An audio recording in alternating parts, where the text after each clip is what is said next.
to the MMA Roadshow, episode number 66. We are in rural Tennessee. Basically, as far as I'm concerned, this is like an undisclosed location. My name is John Morgan, of course. Cold Coffee is not with me this week, but there's good reason for that. I've got an all-star crew here sitting in front of me. First off, the editor-in-chief of MMAjunkie, making his first ever appearance on the MMA Roadshow because he never goes on the road. Dan Stupp is here. How you doing, brother? I'm good. Thanks for coming out. And, of course, our own Brazilian reporter, Fernanda Prates, is in town. Was that close enough on your last name?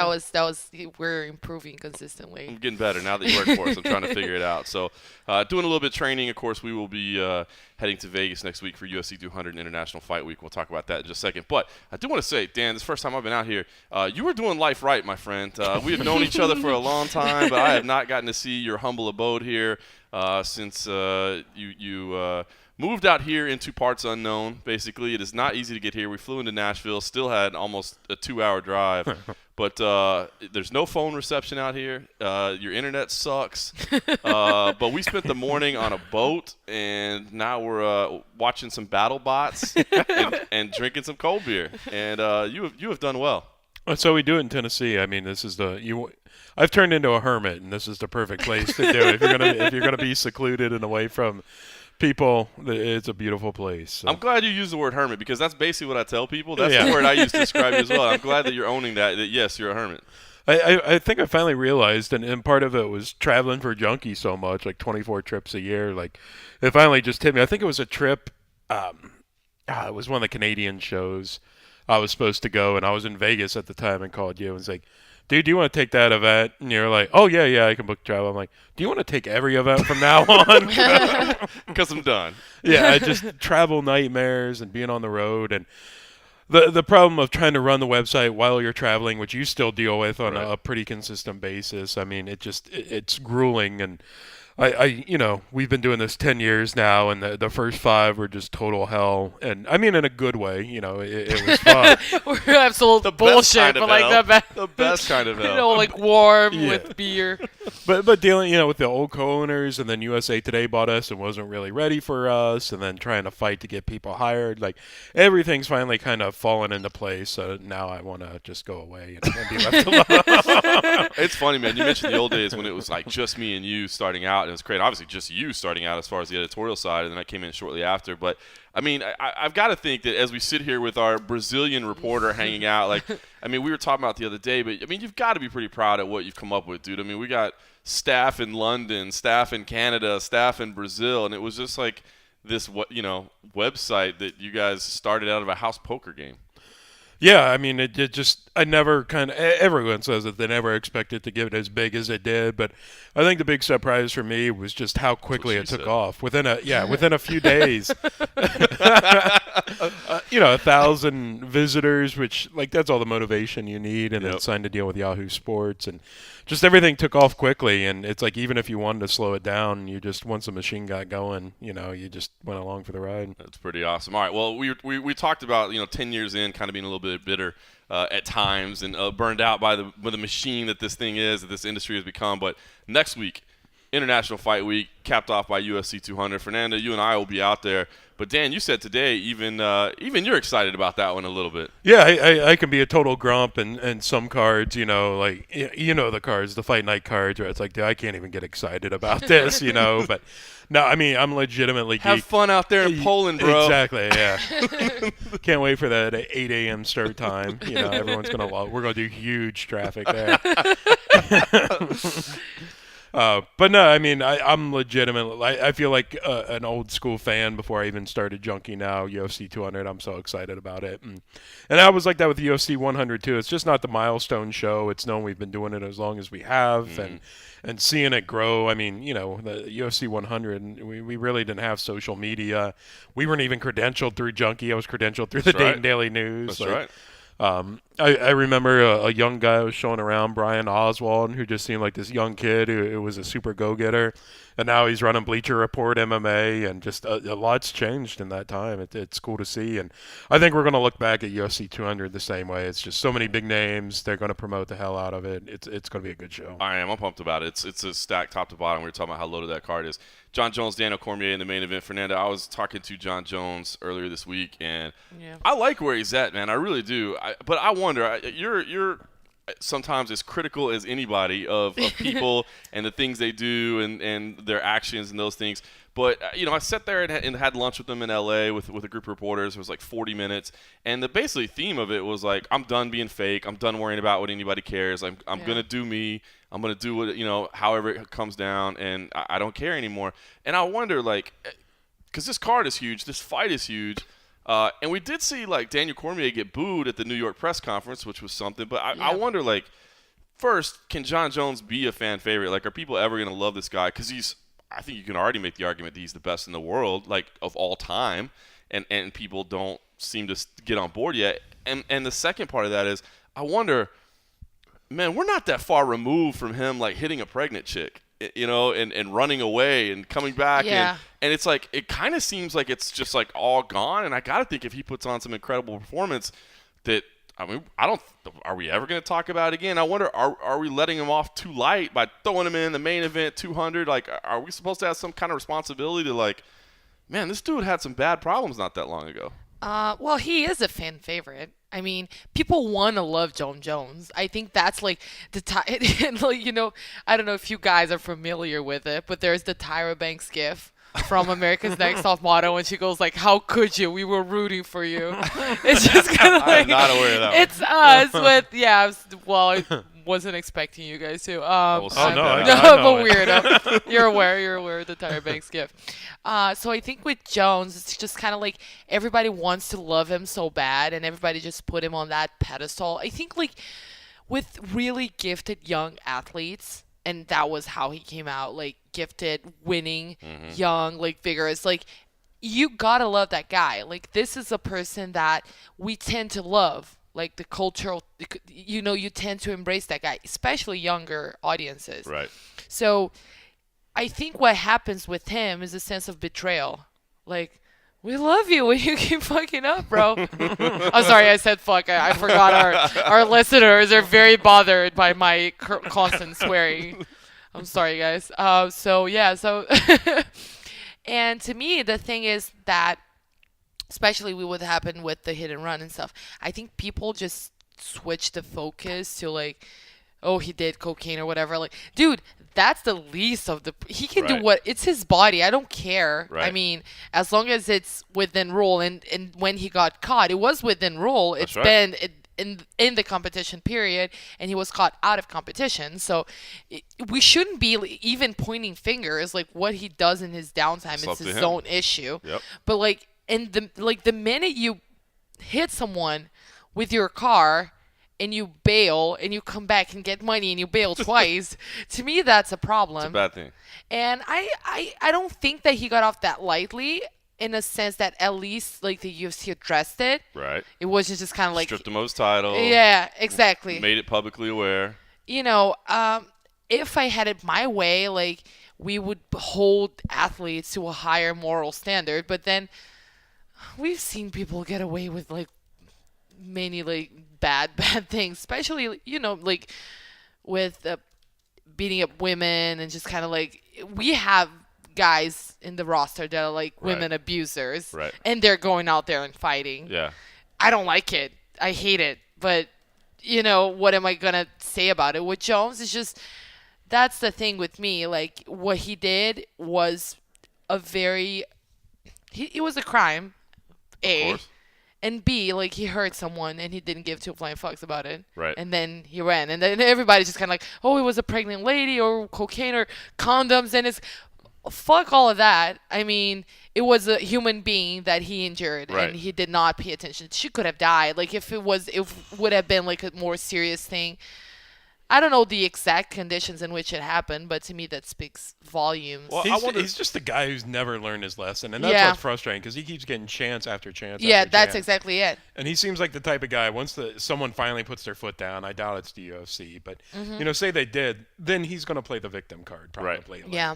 Oh, I was just dumb and young, made some bad decisions, and I feel like he's never really owned up for anything. Yeah. That's the thing is you kind of just wanted to see him held accountable for it. I mean, I consider myself a Jon Jones fan. I I love watching the guy fight. fighter. Yeah, like, of dude, course. that'll be Like just- we're all like. But you want him to learn his lesson, almost for his own good. As weird as that Right. sounds, like because you're like, dude, you're so gifted. I want to enjoy rooting for you. So Yeah. You're I was gonna 28 say, how years could old. you? You got a Yeah. long time ahead if you don't screw up. I want to ask you because I see this sometimes, and you mentioned like, guys that have been convicted domestic abusers. Abel Trujillo is the one that I see get thrown out there a lot. But I wonder, like, you as an editor-in-chief, because what I see is like people saying you should remind that more. Like you should always address. I'm like, what? Every time he books a fight Right. for the next 4 years, we're supposed to say, oh, by the way, in 2010 he was. And I kind of battle with that, and that's why I kind of wonder if we're letting him off easy because this wasn't that long ago. And I do wonder, like, how much of a responsibility is there from a journalistic side to remind people of people's indiscretions when we're talking about like a fight booking or a pre-fight story that has nothing to do with indiscretions? That's obviously a battle we have a lot with PR people and managers and stuff. And, it's always they think the worst if we bring up some old stuff. But in some stories, like, you have to give that context. Right. Like, Yeah. if John Jones is reinstated in its first fight or he reclaims the title and he's champ again, like, that's a huge part of his story. So you have to do it. If someone's coming off a drug suspension and it's their first fight booking, of course we have to mention it. Right. Like, why has he been gone for 9 months Yeah. or Right. 12 months? But if someone failed a test or was arrested 3 or 4 years ago, and like, they took their shit for it 3 or 4 years ago and have stayed clean, then I'm more likely to kind of give them a pass or think, okay, that's not the story anymore. Right. Like, Yeah. If he's arrested again, maybe if, Yeah. maybe if it's for something else even, but you're like, Right. hey, Yeah. look, there's patterns. Yeah, I mean that's obviously one of the toughest things in journalism is you're the guy who decides what's in and what's out in that story, and it's so easy to change perception or people are going to read stories the way they want to read them, so that they could think by you putting that in there, it's a total hit piece and stuff like that. So.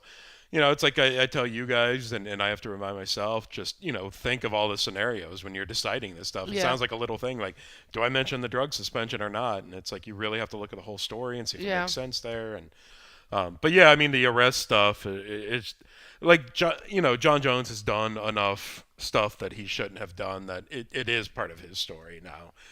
For the longest time, it seemed like he kind of got past that, and his story was being the number one pound-for-pound fighter. And, like we talk about Demetrius Johnson, like he's our new number one in USA. Yeah. Yep. When do we ever mention that he's the top pound-for-pound fighter in the sport? Like, Not really. It never comes up. And any time we talked about Jones before, that was always the first thing. He's a number one pound-for-pound fighter. It's interesting. Yeah, and part of that is because Jones finds ways, good and bad, to keep his name in the news, and Demetrius doesn't. So He stays out of it. Well, I'm excited for that. I think John Jones is going to beat Daniel Cormier. The back and forth between them is very entertaining. I think it's going to be a big fight, but I think John Jones is just too much for Daniel Cormier. But then again, like, that's the whole and I guess Cormier said it today, like the guy who fought OSP. Right. Like, if Right. that's the guy that fights me, maybe, But I just think that Jones has this chronic thing in which the opponent brings out the fight in him.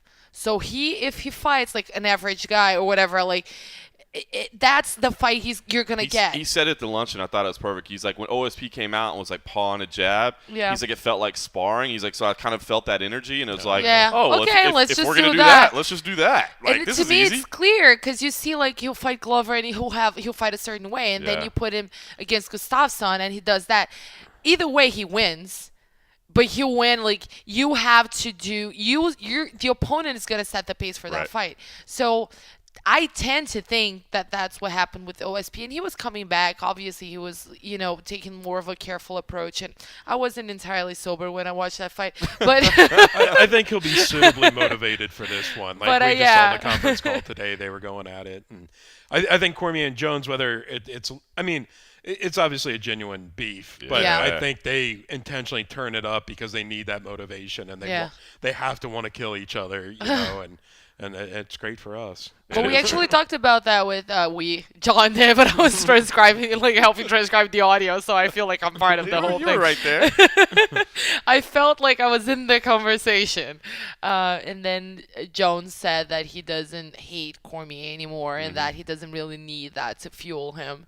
But at the same time, Really? He flipped him off. He walked out of the cage and you know, flipped it's him kind off. of like I just Like, I don't hate him, but I'm going to stand here at the top of the cage after I just want to fight. Wait till you're looking at me, and I'm going to flip you off. But to me, it looks like a very teenagery thing. Like with the two of them, what it seems to me is that they just get on each other's nerves. Yeah.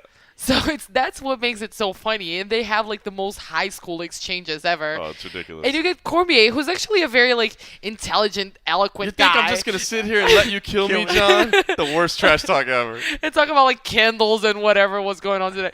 So it's to me, it's just kind of hilarious to see them go at it. It's like two high school kids. I do think that when they're old, it's gonna be like they're gonna be buddies or going on a TV show together, talking about how crazy They're they still were. it's gonna be like the 50-year anniversary of the fight, and the ESPN mics are still gonna catch them like giving each other death threats and talking shit. You still there? That you would old be pussy? interesting too. Yeah. You still there? You don't fart. All right, let's talk about Brock Lesnar real quick.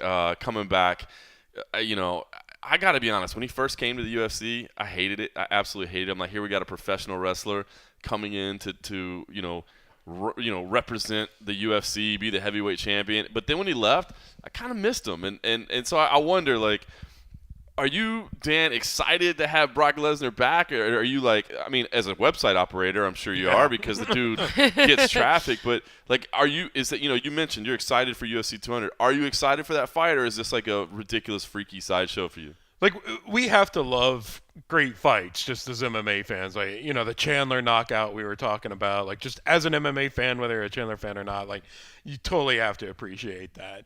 But your average sports fan, even if they stick that on, ESPN, it's really not going to click. And, for us to build our audience, we need to bring in new people or bring back old people. And there are very few people who are going to come back to a sport for something. Like my buddy Jared, who worked for Cincinnati Reds, like his whole life's baseball and everything, and the WWE. But anytime Lesnar's involved, he starts hitting me up about the UFC. He's like, yeah, I'm definitely buying that event. And so, yeah, I mean, just as an editor, as wanting to reach new people, like, I love some of the freak show stuff, especially because Lesnar, kind of above anyone except maybe McGregor and Rousey. And it's been so long that Lesnar's been around, we don't really know kind of what impact he's going to have. But it's got to be on par with Rousey and McGregor. And those two, like, we see it in the traffic, are so far above and beyond everyone else. Head and shoulders. It's insane. And Misha to a lesser extent, then it drops off again. Like it's 3 or 4 big names, keeping the sport afloat, and Lesnar's going to be one of them when he comes back. Hopefully it's not just a 30-second loss and then he's gone again, It could be, man, facing Mark Hunt. Yeah. Fernanda, you're going to Vegas. You'll be there for UFC 200. You kind of weren't working for us at the time. You were kind of just his first run. You were kind of just getting into things, and I mean, he's not huge in Brazil, right? Brock Lesnar, because Brock Lesnar here is like a massive superstar. No, I even asked you because the first event that I bought was UFC 100, right? So I only heard about how big Brock Lesnar was when I was first starting, and I was just hearing about it. Apparently this guy's huge, but the WWE, pro wrestling, is not a thing in Brazil at all. When they announced CM Punk, I'm like, who is that person? Right. I just have to Google it, and I saw it on Twitter, and the guy's huge. We don't even begin to comprehend that. Right. They just began airing it again. It was on and off on television, but it's not a thing. So I could never understand why Brock was so big. And, but then I kind of saw everything, how he sucked and got submitted in the dumbest way. And then he's so athletic though. Yeah. And then you start understanding He's that the white guy's and a he's beast. jacked. Get He's over white it. as, And he's in jacked. his own So get words. over He's it. white and he's jacked. And deal with it. And deal with it. But that could be a shirt too, the do nothing bitch. Yeah. White and jacked. White Deal and with jacked. it. Yeah, that could go very wrong though. I can see that being worn by the wrong people. I'm totally going to make that right now. I'm going to wear that. But I could never understand why he was that big. But at the same time, when I first as I saw him evolve so much in a short period of time, and just kind of learn to appreciate this huge guy who's insanely explosive and fast. He's got he's kind of he's one of those guys who are supernatural in the way that their bodies are built. So I just kind of like started admiring him for what I could see Sure. more than from, what I was supposed to see. I've never seen him wrestle. I have no idea I have no idea. And I have no idea what to expect now because the guy's coming back and he could. Yeah. That's the thing. Like he could suck. Like he's been out of it. I'm picking but Mark Hunt. I'm saying right now. I'm laying my staff pick out right now. I'm picking Mark Hunt. I would pick. And also that was the matchup that I really liked. The minute that because we actually talked about it, and I was just kind of like, are they gonna put him against? Who wants to get punched in the face by Mark Hunt? Brock's not gonna come back and face Mark Hunt. Like who that would wants be to silly. do that? And then they did it, and we're like, okay, respect. I give him respect for that. Yeah. I give him respect for that. I think he's getting knocked out. But I will pick Mark Hunt I'll as pick well. Mark Hunt as well. It's going to be crazy. Well, the other part about Fight Week that's after the fights is the Hall of Fame induction. And Don Frye, who was a big part of Junkie history, used to be the MMAjunkie radio, came on and did Don Fridays and came and gave advice to our listeners that was always spot on, not necessarily Totally PC and inclusive. Yeah. completely PC. No, not it was it was ridiculous, but it was fun. It was fun. But I got a chance to interview everybody that was going into the UFC Hall of Fame, and we put out the story already, but it was a great interview, and I wanted to play it. Not hiding anything. Brutal honesty from Don Frye. But he's always been like that, right? Yeah, he has been, but it was Yeah. it was. But it was all yeah. You actually helped me with that interview as well. I did the interview and you helped me out because I didn't have time to get the story done, and you were kind enough to volunteer to do it. I gotta think. I mean, when you were hearing this for the first time, and if you haven't read the story after you hear this interview, make sure it's called "With Horse Gone and Wife Leaving." Don Frye says UFC Hall of Fame came at the right time.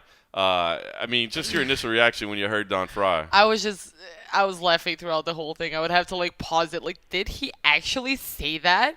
And then I would go back. Yep, he did say that. Okay, that's interesting. And just kind of like, and at the same, it was kind of like a bittersweet interview because he has like this sense of humor about his apparently shitty situation, and you're just kind of like, "Aw," and then you're laughing like 5 seconds after that. So if you see Don Frye in town in Las Vegas, buy him a Frosty Beverage because he's not having a good time, and I'm gonna re-up on Frosty Beverage right now and let you guys listen to that.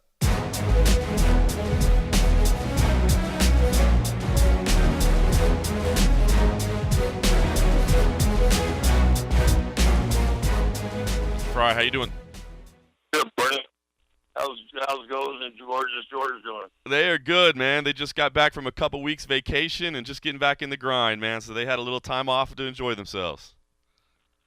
Vacation? Their whole fucking life is a vacation. Holy shit. That's what I said. I can't believe they even get vacation. That doesn't seem right.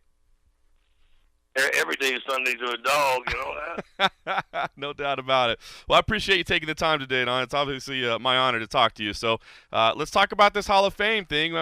Man, how did you find out about it? Who called you? How did you know? And what does it mean to you to be a part of the UFC Hall of Fame? Oh, it means a lot to me, man. It's a privilege and an honor, you know. We were all sitting there watching the fight at Jason's house, you know, and we were all smoking cigars and drinking beer, and, you know, they announced Bob Meyerowitz and Nogueira as being the inductees, and then they said the third guy is, and they showed a picture of Dan Severn and I walking into the octagon, and I thought, you bunch of dumbasses, Dan Severn's already in the UFC Hall of Fame. Don't they talk to each other over there? And then they showed another picture of me, and then another, and then we, holy shit, I think that's me. That is awesome. So it was a shock even to you when they showed it on TV. That's amazing. Yeah, well, Ant Evans called me up laughing. First call I got was Bill Goldberg. He called me up and congratulated me, and then my phone blew up about 40 messages and calls, and then Ant called up about 10 minutes later laughing his little butt off, you know, so. That's phenomenal. That's phenomenal. Well, I guess I want to ask, obviously your accomplishments speak for themselves. What you did in the sport, there's no doubt about it that you deserve to be in there. But, you had your differences with Dana White over the years. So did it, was it surprising to you because of those differences you've had with Dana that you thought maybe it would never happen? Yeah, I didn't think it'd ever happen, you know. It shocked the hell out of me, man. You know, Dan and Mr. White and I got in a pissing contest on the internet 7 or 8 years ago, and kept going for I don't know why. And then now all of a sudden he's opening the door. And, well, last year they opened the door and let me into the UFC Expo, and I guess it went good enough that they kicked the other door open. That's awesome. So the differences are in the past as far as you're concerned. Oh, hell yes. Hell yeah. I mean, we don't send each other Christmas cards, but, nothing on my side. Fantastic. Well, let's talk about your career a little bit. I mean, when you came to the UFC back in '96, how far did you think it could go? I mean, was this like a one-night experiment for you, or did you think this is something you could do for a while? Well, I was a fireman down in Bisbee, Arizona, and on my days off I'd shoe horses, and I figured, I just went through a really bad divorce and going through an even worse one right now. And, I figured I'll pick up some quick cash, pay off the bills, and get back to the department and back out in the field, and they just snowballed from there. What was it that brought you back? I mean, obviously you were successful right away. You got the money you were looking for, but was it the money that brought you back, or was it, something about the joy of being in there or the joy of the competition? What was it that kept you going? The money. If I can make $50,000 in one night, 6 weeks of training, it's a lot better than working all year long just to make 45. That is true. How long did you keep on as a firefighter? I mean, did you stop right away, or did you keep doing it during the early stages of your career? Yeah, I had to quit. Chief Jack Ernest, God bless him, he's a good guy. He asked, because they called me up for UFC 9, and I asked Jack for the time off, and he went to the city manager, and the city manager said no, because, John McCain was pulling his nonsense, so everybody's trying to call up McCain's ass. So, he said no, and poor Jack, he was upset and had to tell me, so he said, you got to make a decision, fire department or fighting. And I said, all right, sir, thank you very much. I'm going to miss you all. So easy decision. Heck yeah, man. $50,000 to a dumbass cowboy, you bet your sweet butt. It's funny, Don, as people look back on your career, I mean, they really look at you as a pioneer. I mean, you had the boxing background, wrestling background, the judo background, and people felt like you were bringing, something unique to the sport. When you were coming in, did you feel like you were a unique fighter, a unique blend, that you were bringing something different? I had more than just, wrestling or boxing. I had competed in front of crowds before, and, that was Dan Severn's and mine as head man. I had 3 different skill sets and stage fright. And Don, believe it or not, we're on. It's coming up on 20 years since your first year, and the winning of that ultimate tournament in December of '96. I mean, still one of the greatest nights in the sport. Do you feel like, was that the highest? If you had to point to one of the greatest accomplishments in your career, do you think it would be that tournament win and that fantastic fight with Tank Abbott? No, it'd be this. Being inaugurated into the Hall of Fame. That'd be the pinnacle of the sport. Yeah. That's it. That's amazing. This is a big privilege and honor for me. So yeah, that fight against Tank was great. It was a great night. How about the Takayama fight? I'm sure that's the one that everybody still wants to talk to you about every time they talk to you, don't they? Yes, sir. Yes, sir. And they always say that big blonde Chinese guy. The funniest Jeff to learn his goddamn name. I mean, it's such a great fight. Take the time to learn the man's name, because he deserves it. And that was, looking back on it, is just hell of a privilege to be involved in something like that. No doubt. So what fills your days these days, Mr. Frye? How do you make the days go by? I'm fighting a real bad divorce right now, partner. So that's what I'm doing. Well, that's not fun. No, it's not. No, it's not. Not at all. Well, you're going to be able to step away for a few days and make it out for the induction and the expo and all the hoopla that'll be around this ceremony? I tell you, partner, the timing can be better. I need this more than anything. You know, nothing good's going on in my life. You know, my horse died back on Labor Day, and my wife betrayed me and taking the kids with me. You know, with her. So I got nothing. But think, you know, this is a breath of fresh air, man. Oh man, well I definitely hate to hear that. Is there anything that fans can do or people can do to help turn things around for you? Obviously, you know you still got a lot of love in the community.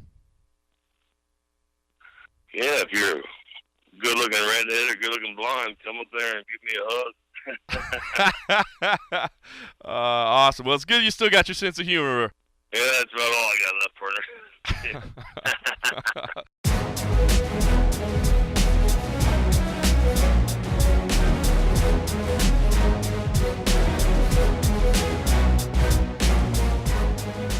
Welcome back to the MMA Roadshow. That was Don Frye, the brutally honest Don Frye. Not having a good time in life. His horse is dead. His wife cheated on him. She's leaving. Not good. So if you see him at the Hall of Fame induction, make sure you say hello, buy him a cold beer. And as he said, if you're an attractive young lady, feel free to come up and give him a hug. Yeah, that's not gross at all. That's pretty okay. It's not at all. Hey, what's wrong with that? He's getting old enough. It's cute. It's not creepy anymore. It's still not cute. No, it's 10 years until it's cute. Well, I'm 38, and I'm just going to say, if you're a cute young lady and you want to come give me a hug, I'll be all right with that. Oh, stop being gross. Don't do it. Don't do it, John. All right, UFC 200, we're all pumped about that next week. But I want to say, UFC 202 is looking ridiculously sick as well. It's also in Las Vegas. I'm excited about it.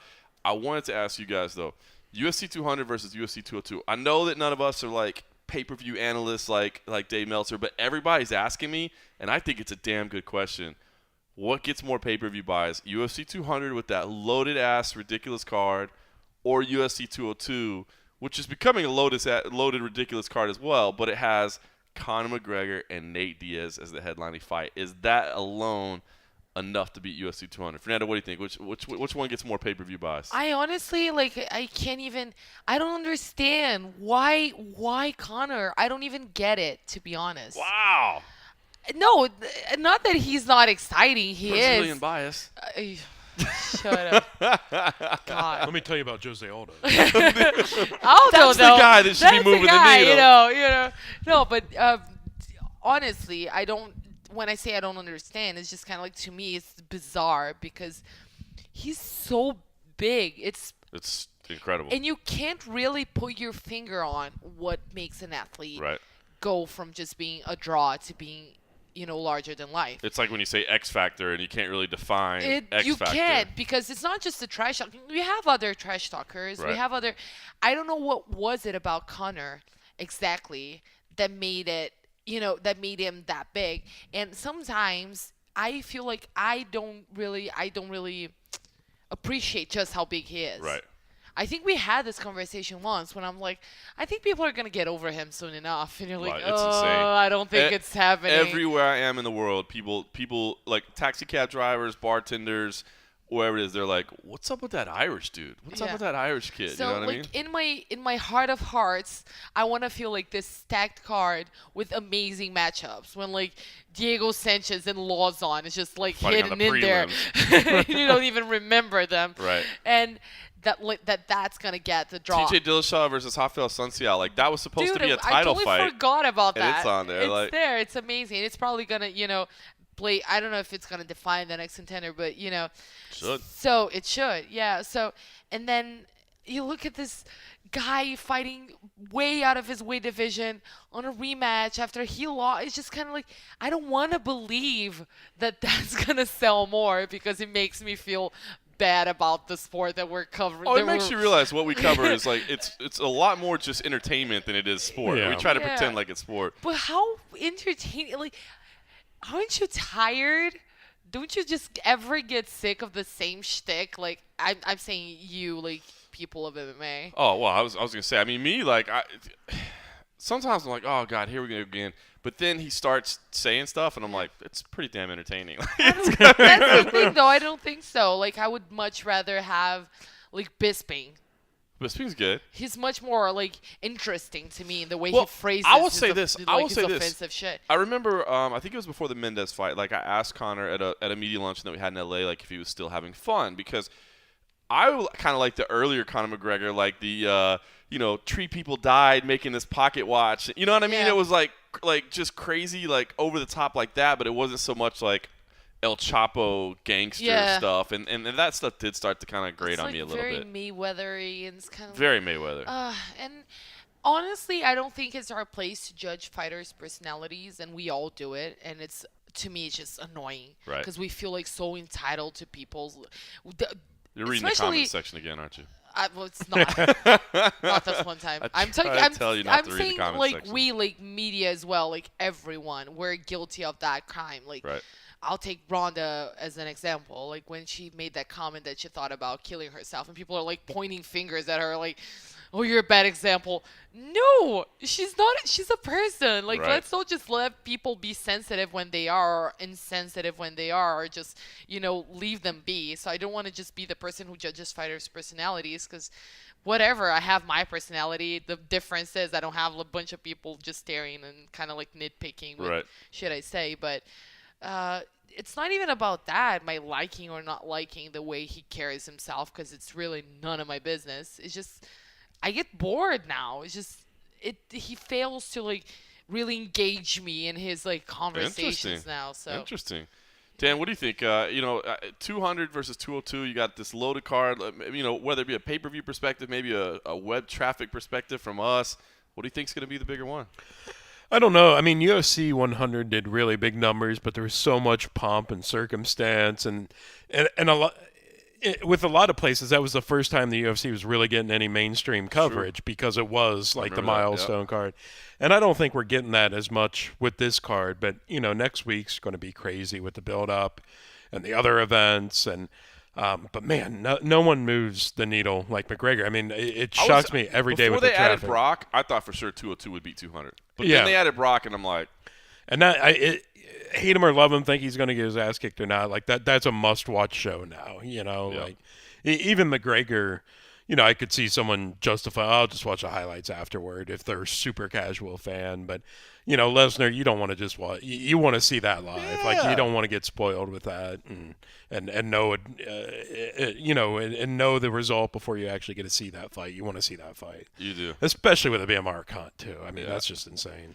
Tom Rooney, our freelancer out in Ireland, had an awesome piece on. He was at basically a Q&A session that John Kavanaugh had to promote his book, Win or Learn. And I'm actually reading the book right now. It's actually really good. But I thought it was really cool because Kavanaugh went on record and said, "We underestimated Nate Diaz." And the exact quote was that basically after the Aldo fight, they said that it was basically they were so pumped up there. So the Aldo fight was such a big result for the gym and the country that we all took our foot off the pedal. Then you're straight into another one. It's hard to explain the mindset at the time. There was a bit of a circus, almost like it was a pretend fight.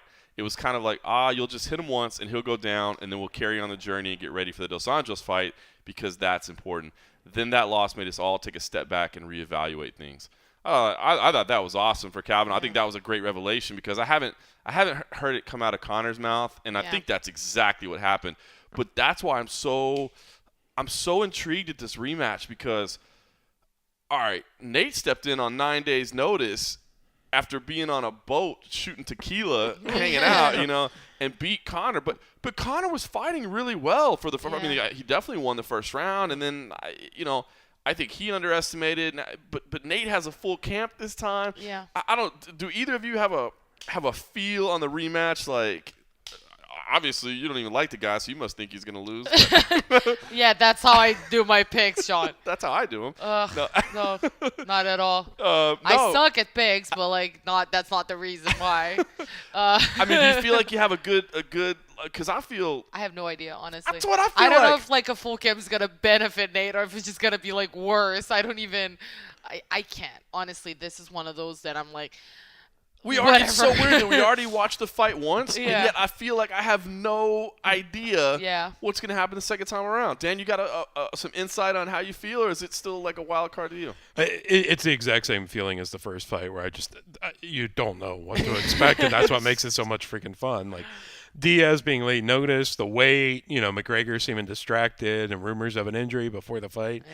Like, I think as we get close to 202, it's just going to be the same circus, and it's going to be so much fun. That's the great part about it. I will say this. I am reading the book, Win or Learn by John Kavanaugh. It's actually very good. I will say that a lot of times when I start reading an MMA book, my expectations aren't that high because I'm not going to lie. There has been some stuff that just wasn't that great. Yeah. I've actually been very entertained. The one thing, some of the cool revelations to me were just realizing like how deep that team's roots go, like how far back they go. And what's cool, too, that the arena that they use in Dublin, it's called the 3 Arena, I think it's what it's called now. Really cool. I mean, the events that have been over them have been fantastic. But like that little group of guys has been fighting, and gal with Ashling Daly had been fighting there since like 2005. So I mean, they've been fighting in that same building for 10 years. Oh, that's awesome. And they talked about the struggles along the way that they've had. John Kavanaugh admits to like huddling in a bathroom, like crying on the floor for hours one night because he like thought like they had lost the gym and everything that he had worked for. He has like a degree in engineering. Jeez. But he told his parents like, hey, I'm not going to use that degree, I'm going to go do this MMA thing. And they're like, you're an idiot, Yeah. We've all been there. oh yeah, totally. All of us at this table understand, I'm going to do this MMA thing.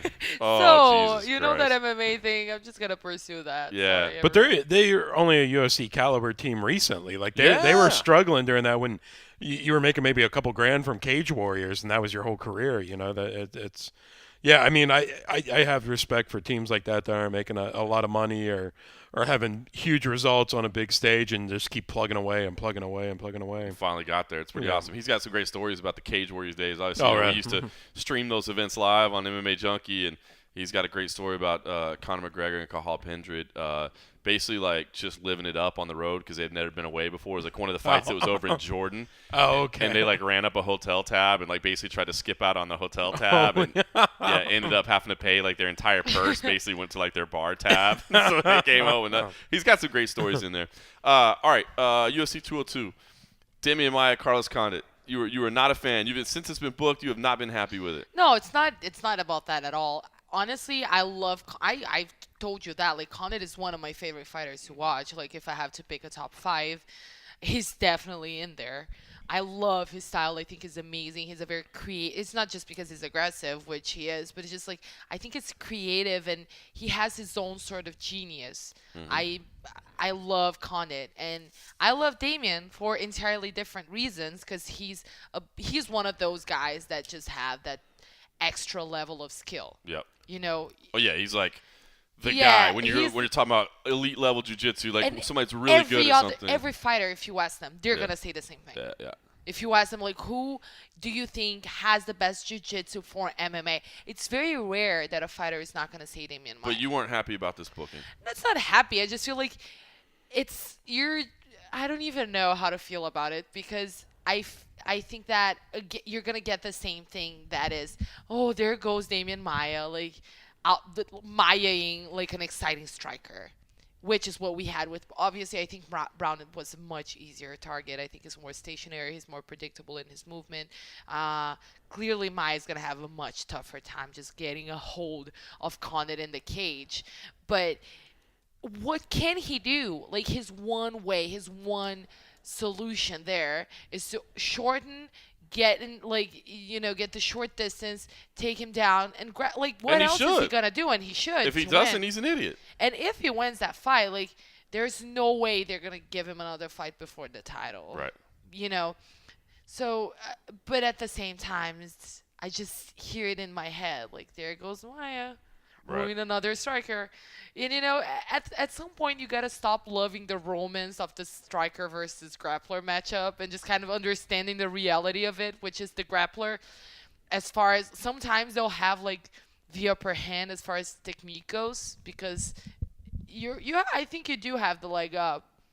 But then at the same time, when it comes to like fans and just like people being overall entertained, I can see what you're saying because people have been waiting for Carlos Condit to come back, and then you give now him, they're like, and then if things are going Demian Maia's way, Carlos Condit is not going to be looking very Carlos Condit like at all. Who's gonna root for Maia in that one? Like. Just because you don't want Condit to, not that you don't want him to lose. One person will be rooting for him. At least Fernando will be there. Oh God, I said a little bit of. Honestly, that's the fight that I can't root for anyone, just because I love watching them both fight. Like I said, for entirely different reasons. Like, and just they have completely different skill sets. So, but then that's it. Like that, ultimately, there's one way this fight can go down. Otherwise, it's just not going to be an intelligent approach to either. The same Carlos way, Condit kicking Condit Demi is not Maia's ass or Demi Maia. like out grappling him for the most of the fight. Like unless he finishes him spectacularly, he's gonna like be hated after this fight. I didn't like the matchup initially either, just because it's like, okay, we get it, striker versus grappler. Like how many times, Right. and why waste kind of one of the guys? But Yeah. I started thinking about it more. I was like, if Maia can take out Condit, Yeah. it's like, okay, whether you like the style or not, whether you want to watch a fight or not, like dude's earned it. So Yeah. at least give it up to him. And I think if he tapped out another grappler or something, no one's gonna be like, oh, he's ready for a title shot, or that's the Yeah, one that really that's clinched true. it. You take out Condit or even make Condit look boring, Yeah. you're gonna get some begrudging respect from a lot of people, including UFC matchmakers. It's interesting. I'm kind of with you guys on both that. I mean, it is cool in the fact that it is two high-level welterweights, and that division right now is very, very exciting. Yeah. But I do get where you're coming from, Fernanda. But I do agree that if he wins this fight, you got to give him the title shot. Got to give him. I mean, unless Conor wins, and then you want to give Conor the title shot at welterweight, which is bizarre. Just don't even get me started on that. ridiculous. Another fight at 202. I did hear this is interesting. So Cody Garbrandt is fighting Takeo Mizugaki at UFC 202, which is kind of a weird fight. I missed that. It's kind of a What's weird that fight. is? But here's what's weird about it, because we talked to Brian Caraway this week, and Brian Caraway said that he is hoping that he gets Dominic Cruz next, that he gets the title shot next. But I heard that the UFC was actually working on Cody Garbrandt versus Brian Caraway. Yeah. But Brian said he wasn't available because he was hurt. So I don't know if that's the fight they wanted. They wanted Garbrandt versus Caraway, which I thought was kind of weird too, because I mean, they did fight on the same card. It made sense, but Garbrandt's like kind of like newer, and Caraway seemed a little higher up the ranks. So I don't know. I just thought that was an interesting note that like they were trying to get that fight together, but Caraway said he couldn't take it, but yet he's hoping for Cruz. I don't know. Maybe he's just hoping the time. Maybe he's just playing the game. He wants the big fight. Yeah. He wants his payday. Yeah, not bad, I guess, right? Well, I wouldn't face Cody Garbrandt if I didn't have to. Well, and if you're and if you're in that division, you see a guy like Sun Sao, and it's like, okay, I don't want to become that guy where I'm waiting for 5 years for my shot, and if you gotta tell a little, white lie to get your title shot, A then, little white lie. yeah. I'm really, really hurt unless Dominic Cruz is ready. Well, in that case, we'll make an exception. That's funny. But then that's how long will he be waiting though? Because that's what we were saying earlier. It might just be the winner of TJ versus Rafael. So if that's the case, what is Brian gonna be sitting there like waiting for a shot? That's what I think too. I mean, dude, how can unless that fight's terrible or it's like a split decision, I don't know. I mean, I just don't understand how the winner of that fight shouldn't be the number one contender. Yeah. Well, yeah. You Makes know? sense. I mean, you got the former champ, you've got the guy that's been winning forever, and yes, he had injuries. Like, they should be there. So, we'll see. A lot of stories to play out over the next couple weeks. It's going to be fucking crazy next week, dude. It's going to be insane. I did want to touch just quickly, sad story. Ryan Jimmo, of course, getting essentially, I mean, if you read the report, it's allegedly murdered, He was basically. murdered, I mean, yeah. second-degree murder is the Yeah. charge, allegedly. Man, I don't know if you guys had much interaction with Ryan Jimmo. Obviously, spent the most of his career fighting in Canada, but his last fight was actually in Brazil, in Goiânia, against Francimar Barroso at the Condit versus Alves fight. I forgot about that one. Yeah, That's how exciting it was. It was not an exciting fight at all. It was a weird fight, but he was a nice guy, man. He really was. I mean, it's so funny because Dan, you covered baseball forever, and I know that you kind of grew to, like, I don't want to say hate, but those athletes are not like MMA athletes. And it does sound like there's so many guys in MMA, and girls, of course, that you can say they're nice. But, but man, Jimmo was. And, we don't really know what happened, but, I mean, I think he was that level of guy, you know what I mean, where it's just like so incredibly nice, incredibly articulate, had like great conversations, very engaging. Damn shame. You need guys like that in the sport, and it makes you feel better about covering the sport when you get to spend time with guys like that, and just good attitude and all that. It sucks, and I mean death is bad enough, and then when it's like based on these apparent circumstances, it's so stupid. And so shortly after Kimbo, though, like This year has been ridiculous. It hits the MMA community like really hard. And the way it was, and just kind of like both were young guys. Like it just kind of like has that feel of like waste or loss. That's much enhanced when an older person passes. You're just kind of like, well, things went at their course. And with both guys, like for different reasons, like those were lives that were interrupted like precociously. It's crazy. I mean, if what they say is true, it's nuts. I mean, some kind of argument, and then who the hell runs over somebody, man? That's just. I know you watch a bunch of crime shows. Honestly, in Brazil, that's the best way to murder someone. Because, okay, I'm just saying, because you get away with it. You're saying like that's the way you would recommend it? I'm not saying. No, I never said that. So when we recap this interview, the headline can say. That'll be the hell. Fernanda says. Running over somebody is the best way. I'm not saying murder someone, but I'm saying if you must. No, I'm joking, but I'm just saying like the accountability. I don't know. I'm not familiar with So it just doesn't get your investigated laws. well or whatever. It's just kind of like there are too many loopholes, and there's a maximum penalty for running people over. That's kind of like Really? You don't have that. The intent is usually not that taken into consideration. I don't know. That's so bizarre. Yeah, but like even when I was guys in have the driving weirdest school, like laws. my driving school instructor said, which was kind of weird, but he did say that like He told you that in driving school? We're learning to parallel park, and they're learning about vehicular he manslaughter. saw the way I drove, and he was like, well. FYI, you won't go to jail forever. Just if you do, well, you're not that talented at driving, baby. But like, if you do hit someone, just rest assured it's not good. We Maximum actually had 5 years. we had a high-profile case of a soccer player, Right. rather, Edmundo, who's one of the biggest guys in soccer in Brazil, and he was drunk, and he killed like I don't know how he ran over like a bunch of people and at once and. Like 3 died or whatever. I Right. don't know the exact number. I'll have to research it. And he got nothing. Like no jail time, no nothing. Because then you can just say there was no intent and you get away with it. That's crazy. Yeah, Let's this hope took that a doesn't very happen. dark Because turn. if that's what happened with Jimmo, if there was an argument, I don't think we have the full story yet, but if there was an argument and this was something on purpose, hopefully Canada doesn't have some ridiculous loophole like your country. Well, Yeah. Yeah, I mean Brazil, we're crazy. Oh man! All right, I in taking things in an entirely different direction. Thank you. Please, let's do that. I did mention the UFC Hall of Fame earlier. I actually had a chance to also talk with Pete Williams. He is going into the Hall of Fame for his knockout of Mark Coleman. Funny because small world shit. I used to take jiu-jitsu lessons from Pete Williams back in Dallas back in the day. I actually had tickets. The first UFC I ever went to was UFC 16.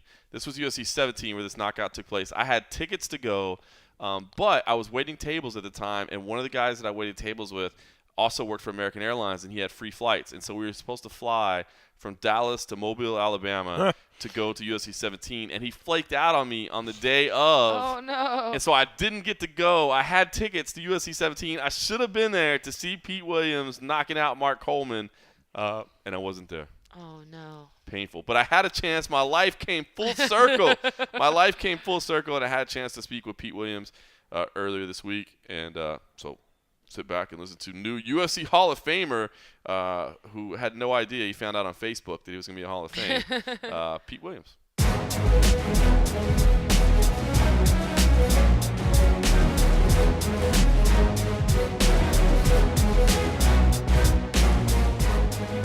Mr. Williams, how you doing, sir?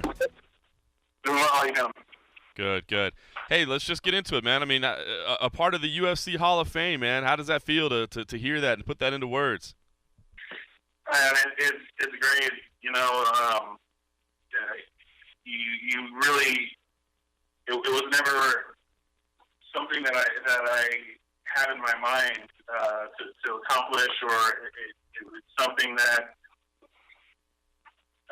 you know, through getting into this sport and falling in with a great team like the Lions, and I was able to achieve this, and it blows my mind, actually. I bet. How did you find out exactly? Actually, I was already heading to the expo to sign autographs, and you know, UFC reached out to me, and then maybe a couple days later, I see on Facebook I posted a thing saying that you know, that fight was going to be inducted to the Hall of Fame, and And I was like, what? And then I spoke with Anthony that same day, and he kind of confirmed that. And yeah. That's awesome, man. Go back to that fight, man. I mean, obviously you were making your UFC debut, and Mark Coleman was a monster of a man at that time. Talk about the feeling you had stepping in there. I mean, I know you were confident in yourself, but I gotta think there was some nerves or some fear or something along those lines. That's one of the strange things I remember about that fight, and what the lead up to that fight is I was a heavy underdog, and there was a lot of instances there that reminded me of that. Just being in the hotel and just how people react to you or certain situations. And I remember all those situations just kind of fired me up, saying, oh, they think I can't do this, so I'm going to prove them wrong. And backstage, I remember, we're both getting ready to come out. You see Mark on the other side of the backstage area, about to walk out his side. And I just was, like, so calm. That's the best I can describe it. I was very calm for that fight and very, very focused. And it was, it was all business that night. It was a grueling fight, obviously, going into extra time, and I mean, you weren't really known as a striker. You were known, of course, more of as a submission guy. So, what do you remember thinking when you went to throw that kick? I mean, did you think, was there something you saw that thought, man, he's going to be open to this, or did it just come as instinct? What do you remember when throwing that kick? It was definitely planned. It was the only high kick I threw in the fight, and I knew the stand-up game was where I was going to have to keep Mark. He's such a powerful wrestler, and he's so good with the ground and pound that, I'm not going to try and out-wrestle this guy. I have to box him up, try and get a knockout, but whatever, keep it on the feet. So the time I had on the feet, I was using that low kick to kind of, soften it up and set up the high kick. After a few hard low kicks, I noticed he was, trying to protect the leg and dropping his hands. And, I just kind of timed, threw a fake right hand and threw the kick instead, and it landed right on the money. Yeah, man. I mean, obviously a classic moment in UFC history. I wonder, the UFC wasn't as big as it is today, of course. I mean, it wasn't like, this thing was on Fox or, on ESPN Sports Center or anything. But I do wonder, I mean, did it have an impact on your life? I mean, it's not like you got instant worldwide notoriety, but did it change anything for you when you came back home? Yeah, definitely. Like you said, it wasn't as widespread as it now, but still, you get noticed here and there, and definitely propelled my career and recognizable, my status in general. So it was, and it definitely, you got the respect of your peers as well. It wasn't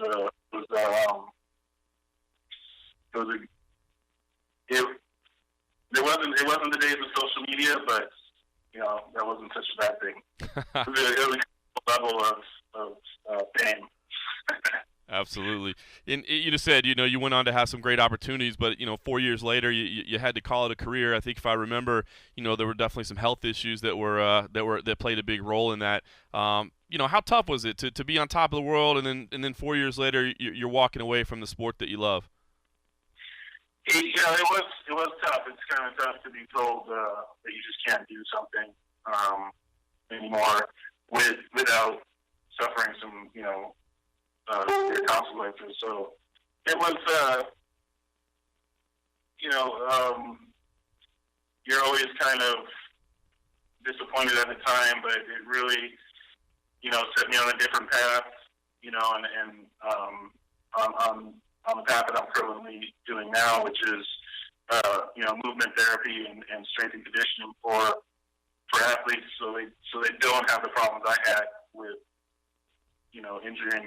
having injuries that basically lead to ending someone's career. That's awesome. Tell me more about that. I didn't know that. I think the last time I talked to Guy Mesger and asked him about you, you were a chef in Hawaii for a while, if I remember correctly. Yeah, originally after Friday, I got into the culinary field for a few years. That led me to the movie industry, where I kind of transitioned out of the food thing to just a driver. Did that for 8 years, but in that time, I was introduced to the Marinovich system, and at that time, I was basically had bilateral frozen shoulder syndrome, and which means your shoulder joint basically doesn't move, and it's painful.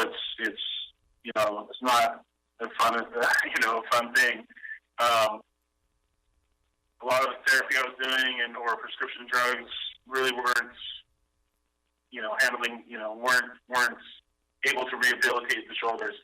What was finally able to was this Marinovich system, and it changed my life. It actually allowed me to move again, and still waiting. I have some pretty extensive damage in there. I can't go and train like I want to, but being freed from the whole frozen shoulder situation was just an amazing gift from that.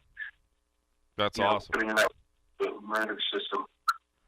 I do wonder, obviously it's been a long time, but I do wonder how often, do people still recognize you? Do fans still talk to you? And I got to imagine anybody, anytime talks to MMA, this is all they want to talk about.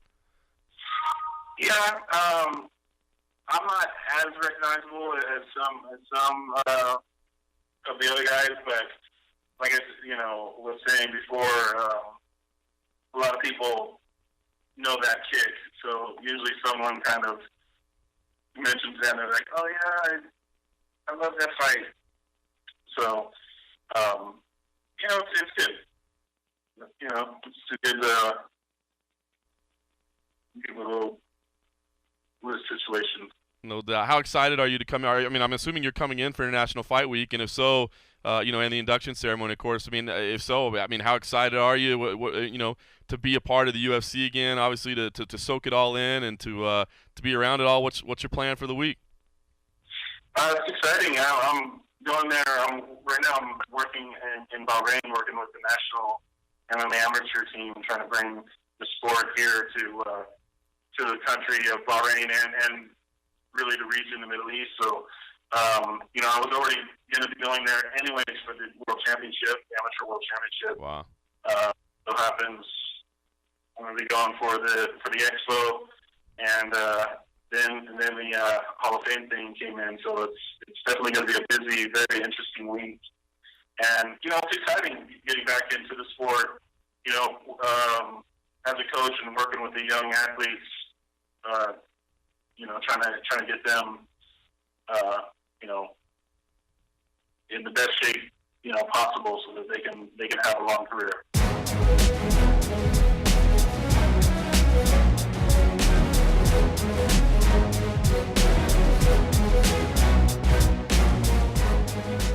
Welcome back to the MMA Roadshow. That was Pete Williams, former Lions Den fighter. Again, I took jiu-jitsu lessons from him. It's funny because I don't really get to say it enough, but I grew up in Dallas and I used to train with Lions Den. It was kind of when I was first falling in love with the sport. And Guy Mesger, of course, was the head instructor there. And I have a lot to thank him, man. He was just a cool cat that help teach me the sport and help just kind of.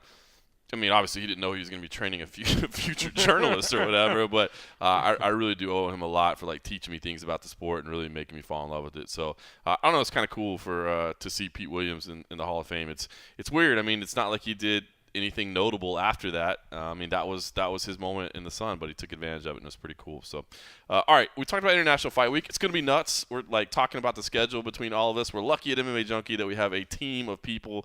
Some of these smaller media outlets that have one representative on the ground or something like that. I just feel bad for them already. We got 7 people on the ground and we're still trying to figure out how we're all going to make it happen. But I did want to ask you, Fernanda, because it's an interesting week. A lot of big fights. Obviously, UFC 200 is the one that everybody's talking about. But UFC Fight Night 90, the Ultimate Fighter 23 finale at UFC 200 as well. I mean, this is a lot of big Brazilian fights. Rafael dos Anjos defending his title. Claudia Gadelha trying to win the title in a fight that I thought she won the first time around. I'll be honest with you. I think she's a very, very tough matchup for Joanna Jędrzejczyk. Amanda Nunes also in a title fight. We both said, we were talking about earlier today, I think we both favor Miesha Tate in that fight, but would not shock us if Amanda wins that fight. So I just wonder, out of those three fighters, because, man, you know, we talk about the superstars in Brazil, Anderson Silva, Vitor Belfort, but, like, they're all getting to the end. I mean, that's just it. I mean, it's they're not going to be fighting much longer. These are champions or number one contenders fighting in title fights. Are they moving the needle at all in Brazil? Are they stars? Do people know they are? Are people talking about them? Because no. Let's just could just end it right there. Honestly, like, and that's when sometimes I just have to kind of like see how much of it is just my perception of my little world, or, you know, I don't want to speak on behalf of an entire country. No, but you actually, at MMAjunkie, you actually represent all of Brazil. But no pressure there. If I need to know what Brazil is thinking, I just ask you. Yeah, sometimes on Twitter I do think that people assume that. I'm like, guys, I'm just, you know, I work for an American website, and I'm like, I have my head buried in my computer talking to American dudes / Canadian. It's like, Vaughn, all day. Why'd you have to go and invent the Zika virus? Why did you do that? Oh, God. Random stab. But I just don't feel people are as excited about this fight week as they should be, just because, like you said, we have a bunch of titles on the line that could really determine how we look at the Brazilian MMA landscape, just because, and I've said this before here, we have this chronic, like, cultural, like, issue with our sports culture. That is, we like soccer and whatever else is winning. Right. So having Brazilian champions means a lot in terms of just sport popularity, because you just go and say, like, well, let's watch this fight, and, oh, the champion, you know, Rafael is fighting. And then even if you don't know who he is, like, people are going to, like, want to watch it or pretend they know it, the first thing about it. I'm going to correct you. It's Rafael. Thank you. I've been working for you guys for a little while now. It's like getting a little bit. Yeah. Thank you, John, no problem. for correcting You my see, down in Brazil with the Portuguese language. So I'm just going to start saying it. So Rafael, and but at the same time, he's just not that popular to me of all these guys. Well, obviously Aldo, people always talk about him. He's still like, he's seen as the champion. I'm sure if you ask people on the streets, they're probably going to say that he's the champion still. So that is the one fight. I screwed up the other day on the website. I was building that UFC 200 main card complete. I accidentally put champ Jose Aldo. Just have it. Because Conor has been away from the division, so you're just kind of like, you're used to seeing him defend Fortunately, his title. The commentators politely pointed out that I made a mistake.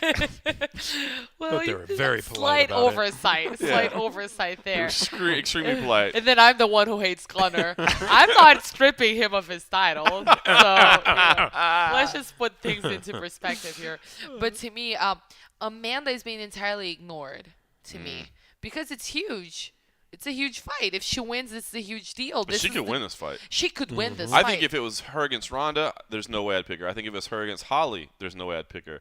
Her against Miesha, I mean, yeah. I think it's the best matchup out of the three. As it stands, I'm picking Miesha, but like I could even change my mind about that. Right. So, but yes, she doesn't. She's not. People, I don't see why. And it's like a few months ago, this division was ruled by Ronda, who is arguably the biggest star. Well, clearly the biggest in women's MMA, but, you know, one of the top 3 in UFC history. And you get that, and then Amanda is fighting for that belt, and people don't give, you know. It's crazy. So, to me, that's crazy. But to me, what would benefit us the most, and to me, the person who's the most marketable right now, and if she becomes a champion, is Claudia.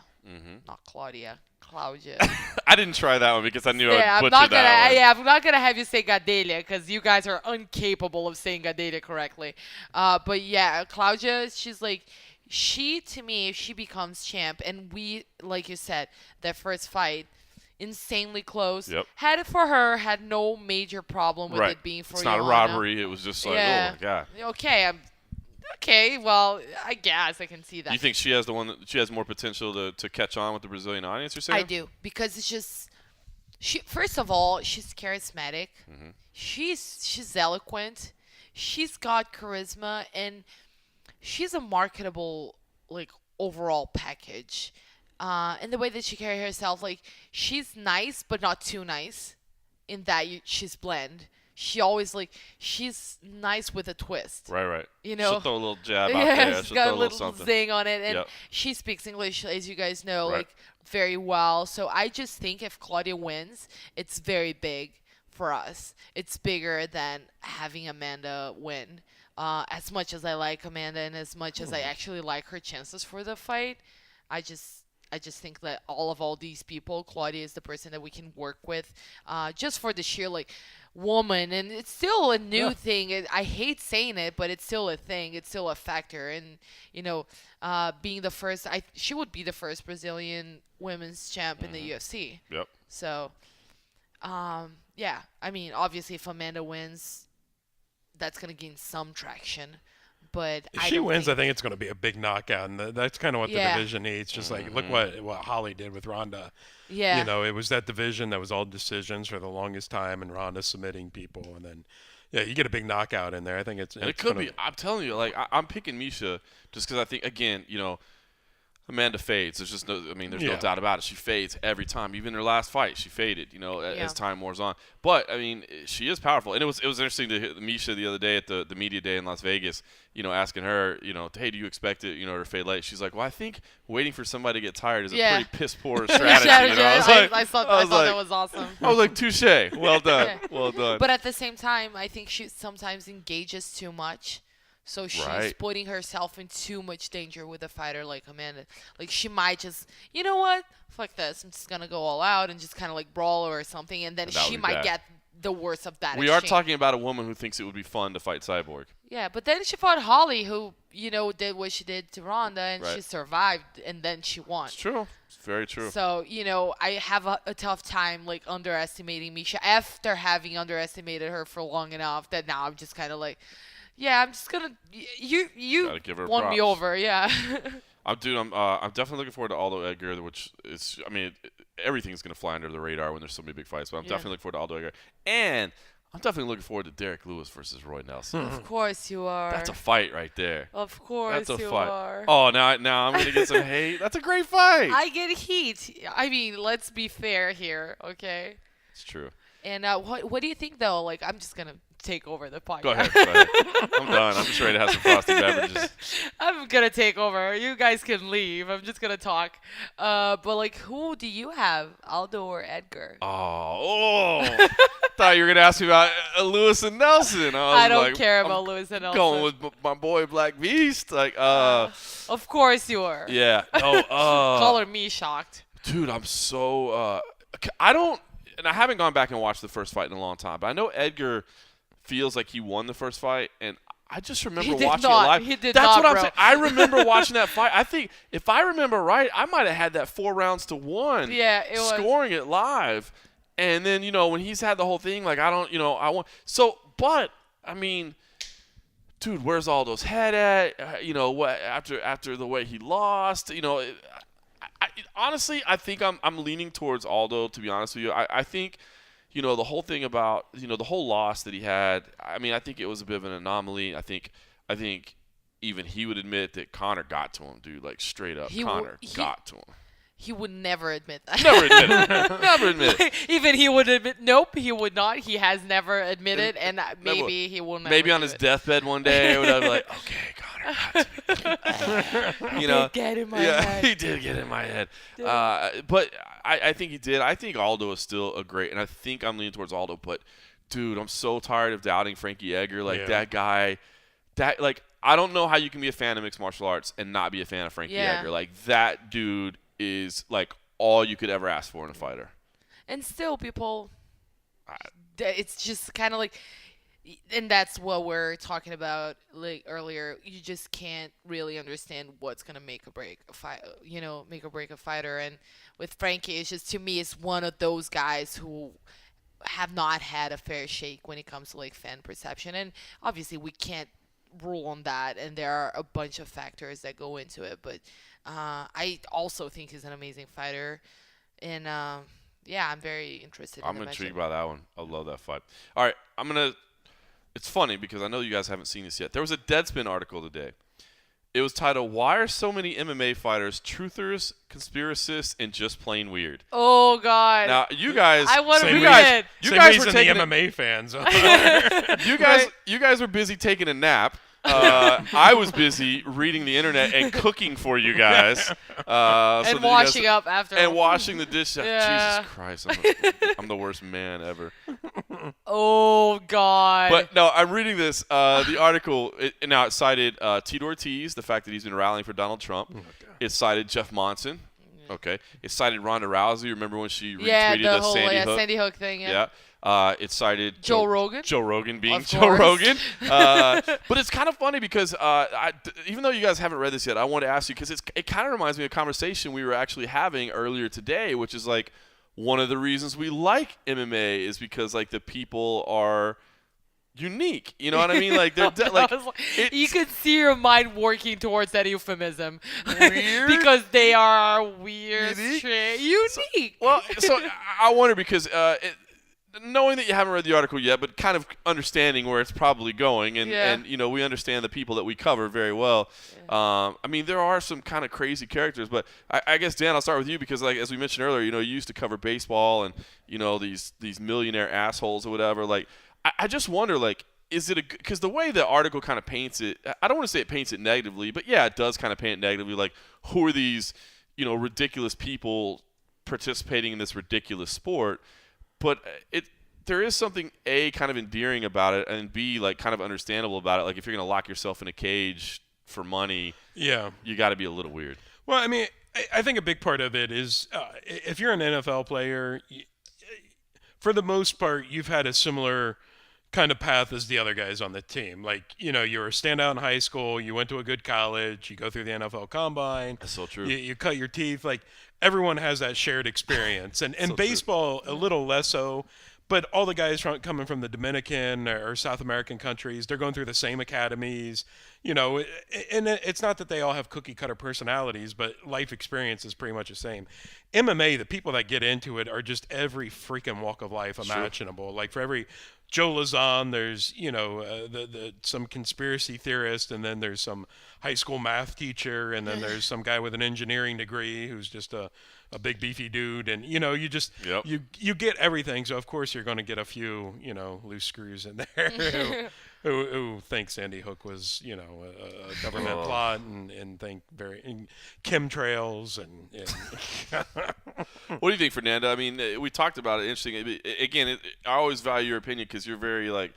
I'm just a dude that watches MMA. You're like in touch with society and issues and things like We that. just like like watching keeping people up with the fight. Kardashians and stuff. We're just. I'm very in touch with like now BattleBots, but Yeah, of course. I mean, battlebotsjunkie.com. Look out for that, dude. We've already registered. We're coming to a town near you.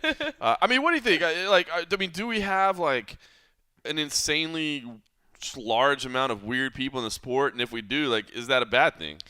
it takes a very specific type of person to be able to walk inside a cage in front of everyone wearing minimal clothing and just having, you know, it's just so much stress and so much it's so many elements You that didn't go even mention into fighting it. yet, and I'd be stressed out just Yeah, walking into a cage exactly, with minimal like- clothing.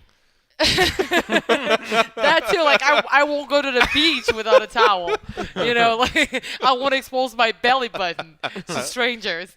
But then you go and do that, and you have obviously the stress factor of having someone who wants to kick your ass, and then everybody's watching it, and it takes specific type of like mindset that you have to be able to tune that. You have like very specific motivations, and like Dan said, you're gonna have that coming from everywhere. You're going to have the guy who just saw that as, a window or a way to make money and just kind of like that was his only way. You're going to have the math teacher or someone with like this completely random occupation that's just going to be like, well, maybe I would like to fight dudes in cages and just get my, face caved in by a fucking Anderson Silva knee or whatever. Like, Right. I just want to do that for a living.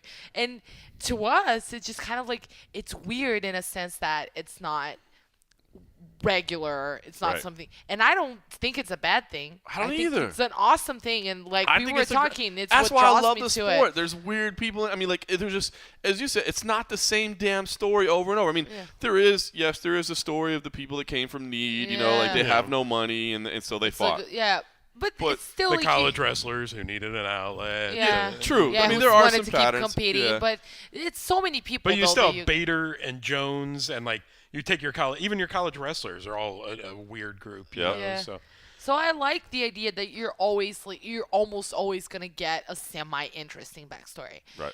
When it comes to, and that's the thing. Like, I would need to see some data to like feel like MMA fighters are bigger conspiracy theorists than you get celebrities. They're like Scientologists. To me, like that's insane. Right. But you have so many of them. Right.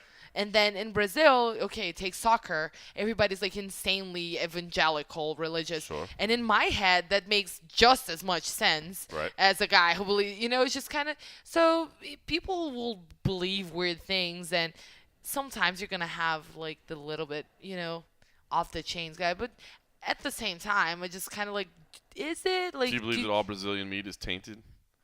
Because there's a parasite that makes the women We more have, promiscuous yeah, and not the men just more fighters who aggressive? believe that, by the way. Yeah, well, if that's the case, that would explain a lot. I'm just kidding. Well, maybe I should cut back on the red meat. What? All red meat diet, you mean? I've had enough Brazilian barbecue. I don't give a shit. But yeah, you caught me off guard with that question, but it's just something I'm interested in reading the article to see what they come up with in a sense of like, how are you backing up that specifically MMA people are crazier than other people in the world? They basically just handpicked the crazy. Yeah, because, and there's good crazy and bad crazy, and you just have to kind of like, I don't like conspiracy theories mostly because they'll sometimes promote ignorance about real issues. But on the other hand, some people will just be like, cookie, and you just, okay, that's interesting. You're on a different mental vibe Right. than I am. Yep. All right. Well, listen. Speaking of stories, I wanted to wrap up my Hall of Fame talk here. I had a chance to speak with Mark Coleman. Mark Coleman has been battling some health issues, man. His horse didn't die, and his wife isn't leaving him, thankfully. But he has been battling some health issues, and he's had some bad hips and those sort of things. Things aren't necessarily going fantastic in Mark Coleman's life either. But I did get a chance to talk to him. He is going into the Hall of Fame in a very bizarre way. Now, fortunately, he was already in the UFC Hall of Fame, so he doesn't have to feel like a chump. But he's going into the Hall of Fame as a dude that got knocked out with a head kick. So that was kind of a weird. He's in the Frank Trigg wing of the Yeah. hall, unfortunately. He is. All right, so we're going to grab one last round of Frosty Beverages, and while I do that, it's Mark Coleman.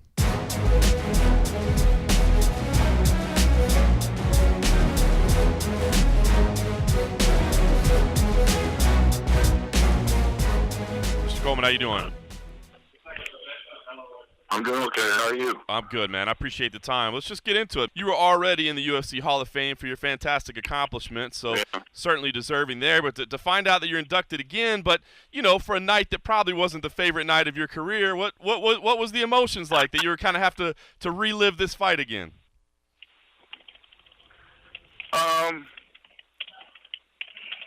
I did put a lot of thought into it when I found out, and it went back and forth, but mostly I thought it was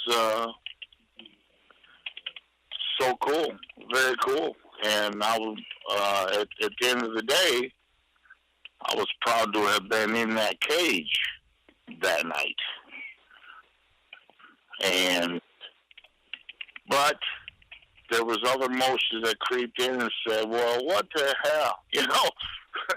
What a way to get inducted to a Hall of Fame, But the thing that saved me is if Pete Williams would have ended my career with that kick, which happens to a lot of people, something like that.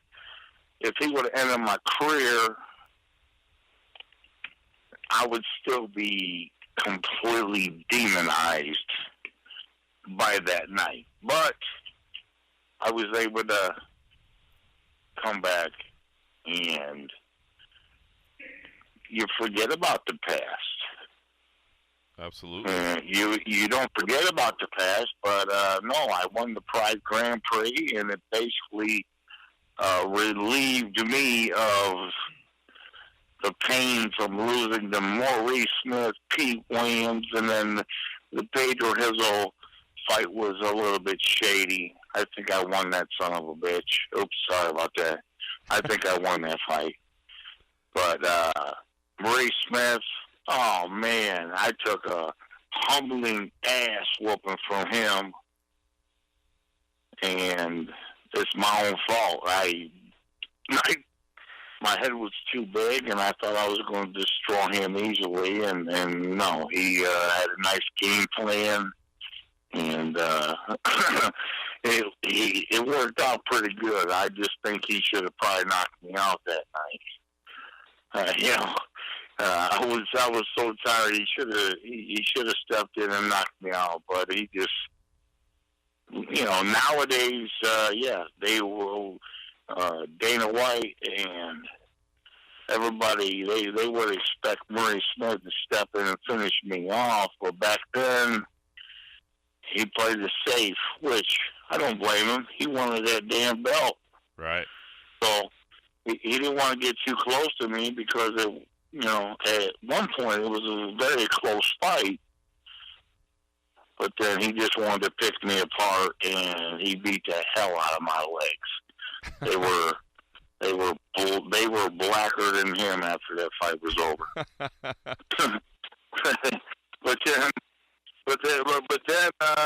but then 2 weeks later they signed a immediate rematch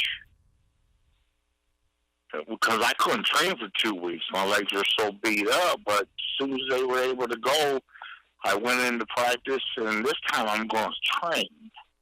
I'm going to train like an animal, like a wrestler. And I went in there, and I was having one hell of a practice. I was beating the hell out of my partner, and he did the one more go thing to me because I was, it's 10 takedowns to nothing, and I said, practice is over, I'm done. And he wanted one more shot at me. This guy did, Nick Nutter. Pretty good wrestler himself. Well, the one more go, the walls are illegal in wrestling because they're dangerous. Right. Wrestle walls, but in MMA, they're part of the game. So yes, I was up against the wall, and I found out real quick why they're dangerous, because I got a little lazy. He dropped down, pulled a double leg on me, my move, but I got stuck up against the wall, and then he drove his shoulder through me and blew out my ACL. Oh, fuck. The Maurice Smith fight is off, and Randy Couture stepped in and beat the hell out of him. And I was in rehab, coming back to kill. But then supposed to fight Randy Couture. He pulled out. They changed opponents on me the last 2 weeks 6 times at least. Really? Yes. They named 5 guys, and then they kept changing it every other day. Somebody either pulled out or because they probably figured I was coming back to destroy. You know what I mean? Sure. But So I was coming back to do that. Well, Mark, when it ends up being Pete Williams, I mean, was there ever any part on your part that thought, maybe I shouldn't take this fight? I mean, here's a guy that nobody really knows. I'm supposed to be fighting for the title. No. Well, no, that's what, it's not even a question. I didn't, the Hammer House, we didn't turn down any fights, any opponents. It was, we just didn't do it. Was it smart? Who knows? But they settled in on Pete Williams. I don't know the guy. But I'm not make excuses, but I was struggling through my camp that I was going through. I was really not having a good camp. It wasn't. I didn't know what was wrong, but something was not right with me, and plus my leg was still skinnier than the other one. 5 months after ACL. 5 months after ACL.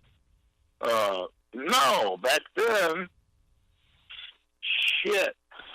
They didn't, I was immobile for 2 weeks. When you don't move your leg for 2 weeks, atrophy sets in very, very quick. But anyways, I came back 5 months, 6 months, I don't know what it was.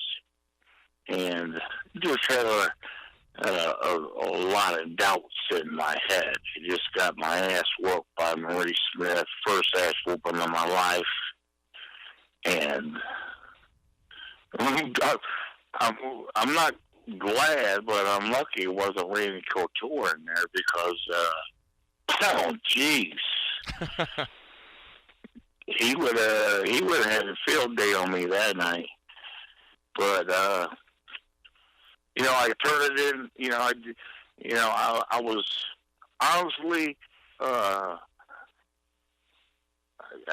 I asked all my cornermen and people to get out of my locker room because I just I warmed up for an hour trying to learn how to defend the arm bar. So I'm going to do my first teaching session the night of the fight. And I'm going over the arm bar for over an hour, and my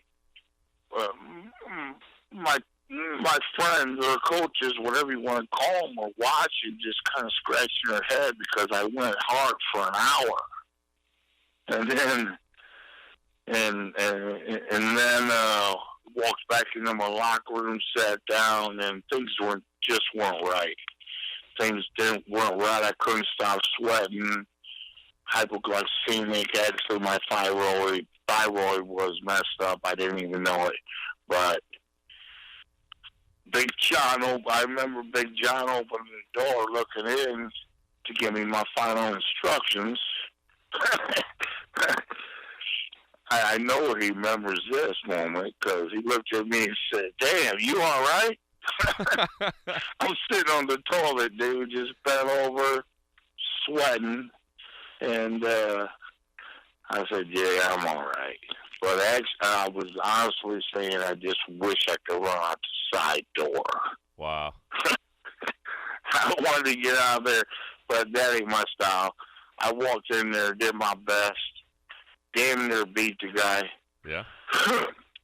Credit to Pete Williams, because all I had to do was take him down in overtime, and I had to win. Right. But credit to him, I had nothing left, and I thought he was kicking me in the leg, but he was kicking me in the fucking teeth. And I bit it, and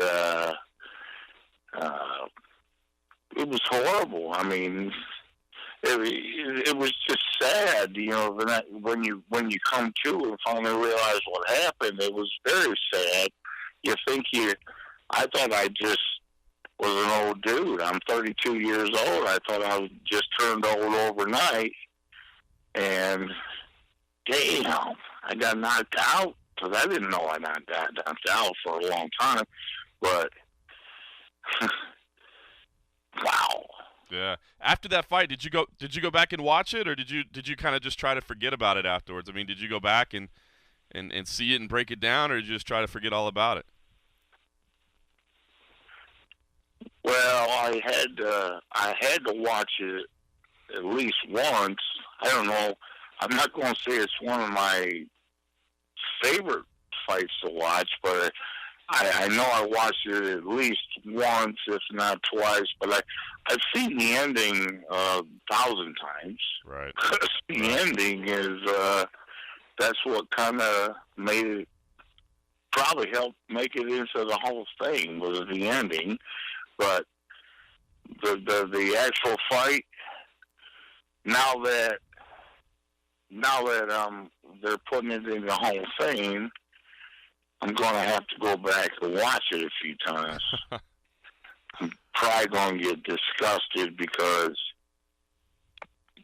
I could have won that damn thing, but Pete Williams sucked it up, young kid. And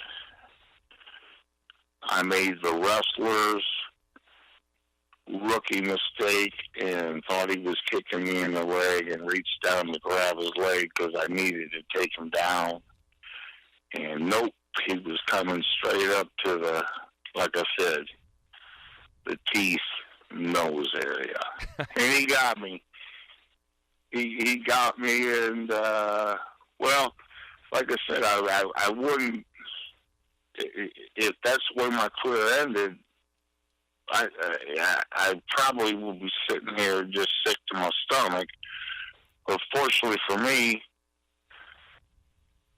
I figured out my health issues, and I put together a training camp, a 6-8 month wrestling grind, and I was ready for that Pride Grand Prix. They brought me in just as a name, but they didn't realize I'm back and I'm in shape and I'm going to win this damn thing. I knew I was going to win that.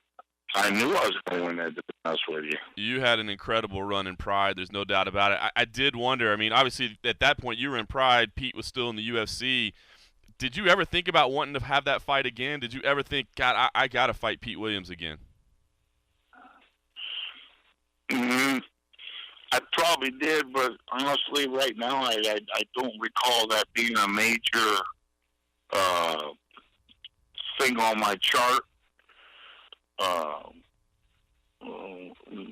Certainly, I would have liked, I guess I would have liked to, but no, I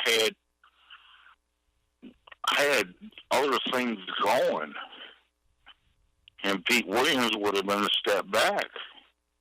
True. What I had going over in Pride and the Grand Prix, well, yeah. I mean, I would have took a rematch, but it didn't play out, because what I found out is I wondered what happened to Pete Williams after he kicked me in the teeth. You know what I mean? I always wondered what happened to him. Yeah, he fought my boy Randleman, and Randleman, he got him. Randleman got Pete Williams. Mm-hmm. But after that, you didn't see Pete Williams, and I always wondered what happened to him, because he definitely had some talent. He did. He definitely did. Well, what I found out is, no, his body was breaking down at the age of 26, 25, mm-hmm. which I understand completely. Because my body didn't break down on me until 45. So I got lucky. But Pete Williams was all, I guess he was, I always wondered what happened to him, and that's why I said it. I would have liked a rematch, but he kind of disappeared, and it was never And it was never on a promoter's table. I would have liked to have done it, but he didn't. I don't want to say the word disappear, but but no, it's not because he stopped training, stopped fighting. I heard that his body was already done. And this sport, you don't tell this sport when you're done. It tells you when you're done. No doubt. Well, Mark, what keeps you busy these days, man? What are you up to? I know the fans will definitely want to know and hear from you. What fills your days these days? Well, I got 16 and 18-year-old daughters. One just graduated from high school with my other earlier, and now I'm living with my girlfriend, and I got a 1.5-year-old. Wow. Beautiful little daughter. I got 3 girls, which, to be expected. That's what the Lord does to us wrestlers. That's right. That's the wrestler's curse right there. Well, yeah, 3 girls, and right now I'm watching her. I'm trying to. I got a couple opportunities going. I am in. I want to give a shout out to Wes Sims and thank everybody. The GoFundMe, Wes Sims started that. I didn't know nothing about it, but thank everybody for donating to that. And he's working with the Police Athletic League. I'm involved with that a little bit. Couple other opportunities, it's and I do appearances, so if anybody wants to bring me in and have me babble on, I'm pretty good with the fans, I think. No doubt. But just taking it day by day because I don't want to go into the hip and the back and the other hip, but it is not going to go away. So I plan on walking crooked when I was a youngster. Because if you ain't walking with a crooked, then you probably got your ass whooped. So, no, there is pain involved. But I'm trying to deal with it, get it. Hopefully, somehow it'll be resolved. But right now, just got to suck it up. Hicks and Gracie told me you got to fake it, Coleman. I only talked to Hicks and Gracie one time. We had a nice little conversation, and I asked him. I said, "Well, how you doing, man? I'm all beat up. How'd you get through your 400 wins?" He says, "Oh, I'm all beat up too, Coleman, but you got to fake it." So, yeah, you don't tell nobody. And he said, plus nutrition, stretching, yoga, and, I just do that in there. I don't know if it'll make this cut or not, but I appreciate you letting me catch up with you, man. I really do. Any last thoughts, messages, anything like that we can get out there for you? Be Pizzurro, Pizzurro 7. Check them out. Instagram. On it. All right, Mark. I appreciate it, man. We look forward to seeing you soon, and thanks for letting me catch up with you. All right, buddy. Thank you.